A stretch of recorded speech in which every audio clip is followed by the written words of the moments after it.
So one of my greatest accomplishments in life so far, is being the father of 3 exceptional human beings. And one of them, who shall remain nameless, is one of my biggest teachers.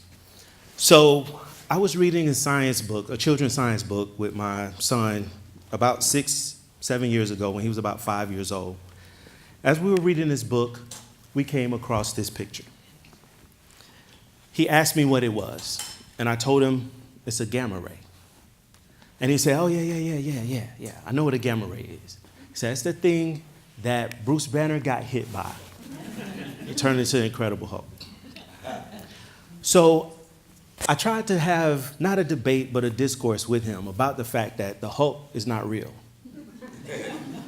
It's a mythical character, comic book character or creation by Stan Lee, Jack Kirby, but my son would not, it just wouldn't grasp with him.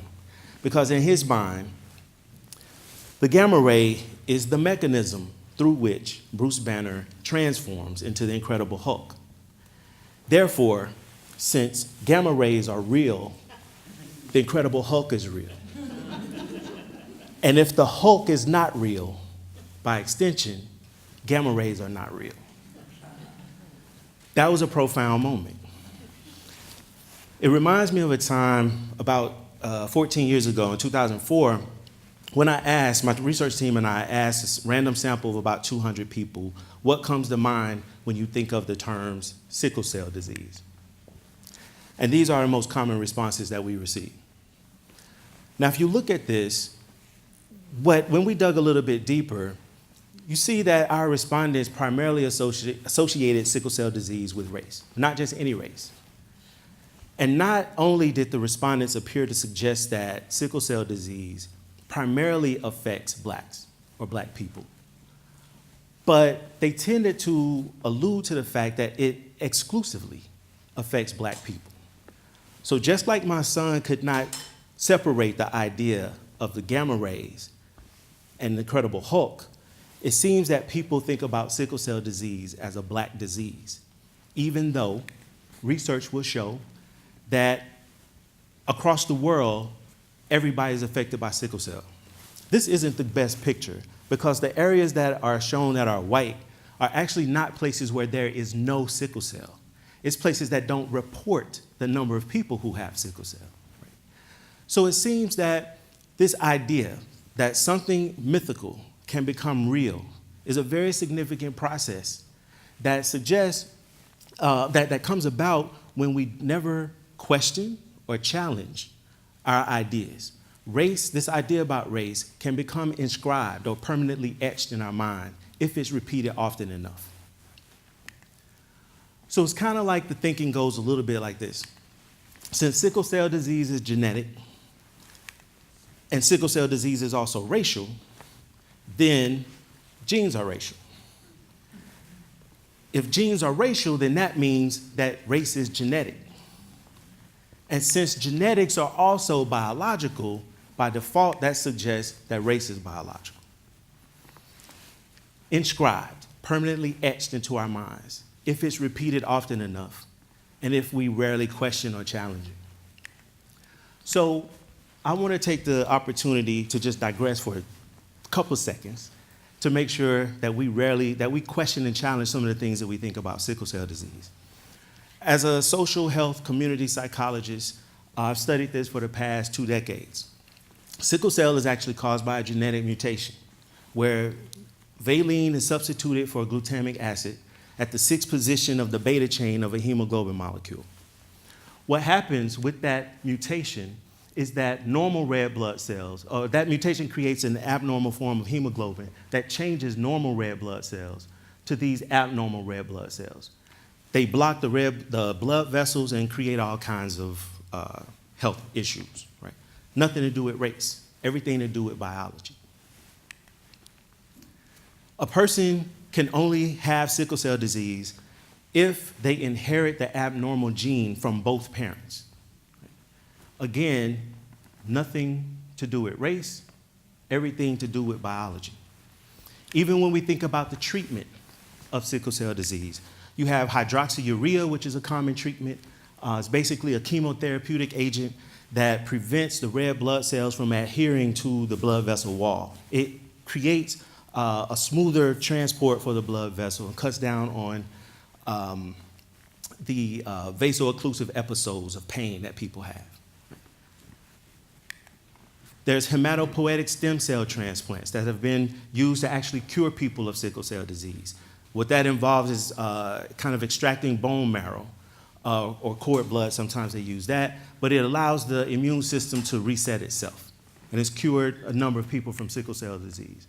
And then there's more recently CRISPR technology, which is, in my view, a very ingenious genetic technique where researchers can actually create a new gene, go in and repair defective genes, and insert it into the genes to essentially cure people of disease.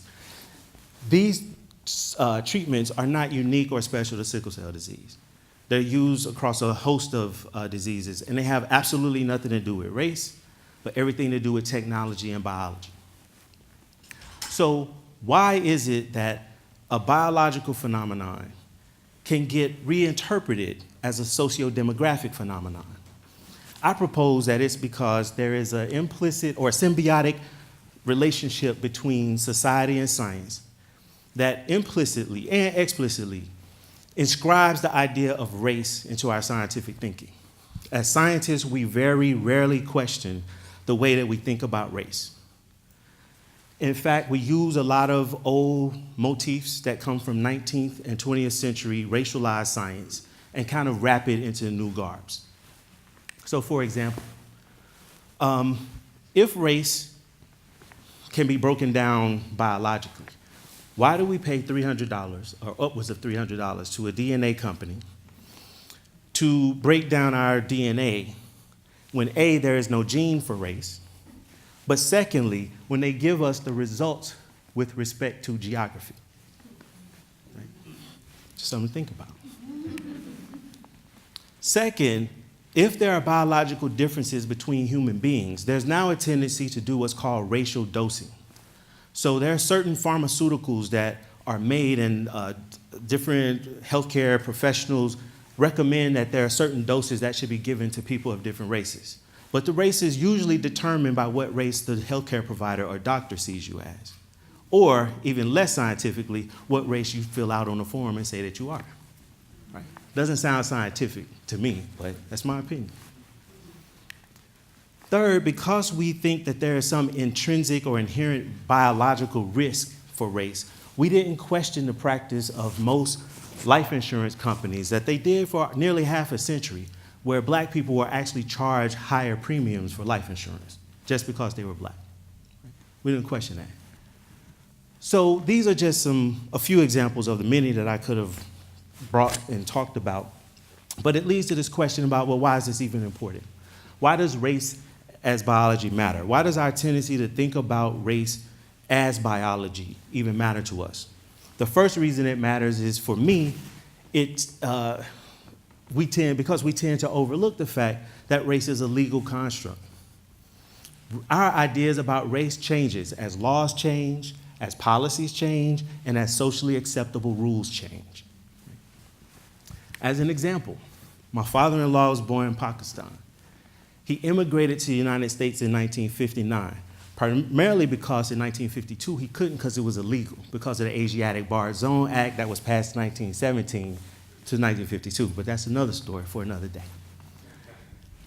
So if my father-in-law had been born on this side of the Khyber Pass in Pakistan and had an older brother who happened to have been born years later on this side of the Khyber Pass in Afghanistan, they would have been two different races if they had immigrated to the United States at the same time in 1959. My father-in-law would have been considered Asian. His brother, biological brother, born in Afghanistan, would be considered white. Policies. This is a picture of an Afghan man who's considered white. Next to him, you'll see is a picture of a Sudanese man who is also considered white. According to the Office of Management and Budget, individuals who are Sudanese, regardless of what their phenotype looks like, are technically considered to be Caucasian. And it's interesting because in some of the social psychological studies that I do, when I tell people that these folks are of the same race, they immediately start looking alike. When I tell people that they're of two different races, people start pointing out how they don't look alike. Right? So race as a construct is a legal construct. It changes. The second reason is because this tendency to conflate race with biology causes us to overlook the significance of racism. Right?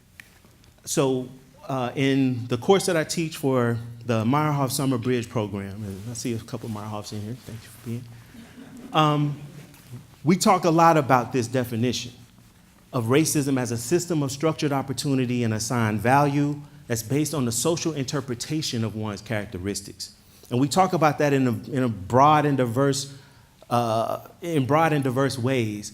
But we also point out that how a lot of the things we see in terms of health outcomes and health inequities that we attribute to race can actually be attributed to racism. But yet we don't study racism the way that we study race. So a science that continues to perpetuate the myth of racist biology is not a benign science.